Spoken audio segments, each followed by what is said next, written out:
Registered dietitian Myrna Haag with another Myrna Minute.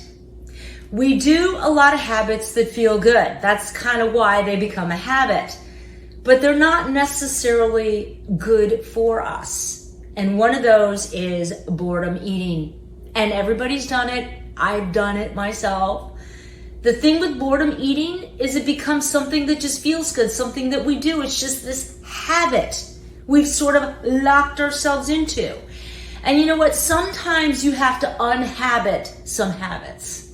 And how do you do that? You pick up another habit that's better for you.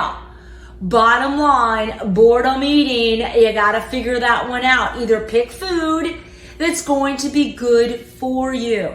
Might require a little work, but doesn't make any sense if a habit is just about feeling good and if it's gonna take you into the dumpster.